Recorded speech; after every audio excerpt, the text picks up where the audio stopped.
Hello everyone, welcome back to my channel. চলে এসেছি আজ আবার একটা নতুন ভিডিও নিয়ে তোমাদের সাথে। দেখতে দেখতে কিন্তু ভালোই গরম পড়ে গেল। আর সন্ধ্যেটা আসছিলাম, বাড়িতে কোনো কাজ ছিল না, বাড়িতে বসে প্রচণ্ড গরম লাগছিল। এই মাকে বললাম চলো একটু বেরিয়ে আসি, কারণ বাইরে বেরিয়ে দেখেছিলাম একটু তো হাওয়া দিচ্ছে। তাই বাইরের হাওয়াটা উপভোগ করতে বেরিয়ে পড়লাম সোজা মার্কেটের দিকে। আর মার্কেটে কিন্তু এখন প্রচুর ভিড়, যেমন ঈদের মার্কেট চলছে তেমনই পয়লা বৈশাখের মার্কেট। আর বিশেষ করে যারা শ্রীরামপুরে থাকো তারা তো শ্রীরামপুরের মার্কেট সম্বন্ধে নিশ্চয়ই আইডিয়া আছে। শীত গ্রীষ্ম 12 মাস শ্রীরামপুর মার্কেটে সব সময় ভিড়। আজ পর্যন্ত আমি মার্কেটে গিয়ে কোনোদিন দেখলাম না যে একটু ফাঁকা রয়েছে। এই গরমের মধ্যেও কিন্তু সবাই চলে এসেছে শপিং করতে।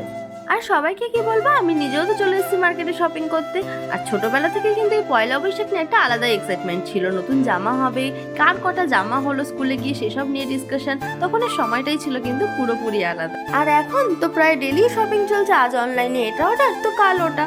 তো এর মাঝখানেও কিন্তু আমি পয়লা বৈশাখে সেই নতুন জামা কেনার আনন্দটা আজও ভুলে যাইনি। তাই প্রতি বছরের মতো এবারে চলে গেছি মার্কেটে নতুন ড্রেস কিনবো বলে, আর পয়লা বৈশাখে সেটা পরবো বলে। তো আমি ওখানে গিয়ে প্রচুর কুর্তির কালেকশন দেখি। আর সত্যি কথা বলতে মার্কেটে গেলে না আমার সবসময় কুর্তির দিকেই চোখ যায়। তো নিজের জন্য আর মায়ের জন্য শপিং করে শুধু চলে গেলাম আর্মিস মার্টে। আর আমাদের এই আর্মিস মার্টে কিন্তু সব ধরনের খাবারই মোটামুটি পাওয়া যায়। তো এখান থেকে একটু ঘুগনি খেয়ে চলে গেলাম সোজা দিদির পার্লারে। কারণ দিদির পার্লারের যেদিন উদ্বোধন ছিল সেদিনকে কিন্তু আমি যেতে পারিনি আমার কাজ থাকার কারণে। তাই জন্য দিদি বলেছিল একদিন এসে ঘুরে যাস।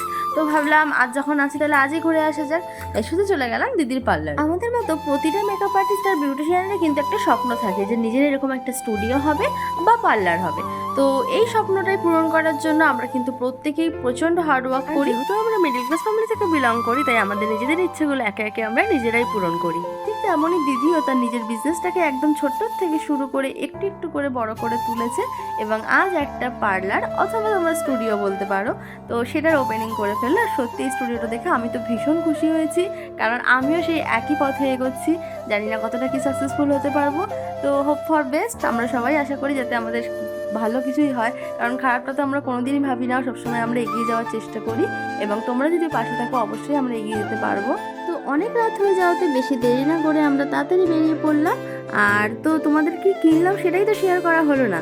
তো চলো ভিডিওর এন্ডে তোমাদের এটাও শেয়ার করে ফেলি। দেখো তো এই দুটো কুর্তি আমি নিজে কিনেছি আমার নিজের জন্য। আসলে এই দুটো কালার কিন্তু আমার ছিল না, তো তাই জন্য আমার এটা নেওয়া। আর এই সুন্দর ড্রেসটা কিন্তু আমি আমাদের একটা স্পেশাল পার্সনের জন্য কিনেছি। তার ভিডিও যদি তোমরা দেখতে চাও অবশ্যই কিন্তু কমেন্ট করে জানিও। তো অবশ্যই আমি তোমাদের সাথে শেয়ার করবো। আর দেখো এই সুন্দর কুর্তিটা আমাকে আমার মা দিয়েছে পয়লা বৈশাখ উপলক্ষে। তো মায়ের দেওয়া জিনিস তো অলওয়েজ বেস্ট হয়, তো আমারও এটা খুব ভালো লেগেছে। তোমাদের যদি এই ফুল ভিডিওটা ভালো লেগে থাকে তাহলে অবশ্যই লাইক করে দিও। আর আমার চ্যানেলে যদি নিউ ভিউয়ার্স হয়ে থাকে তাহলে প্লিজ চ্যানেলটাকে সাবস্ক্রাইব করে পাশে থেকো। দেখা হচ্ছে আবার নেক্সট ভিডিওতে। টাটা।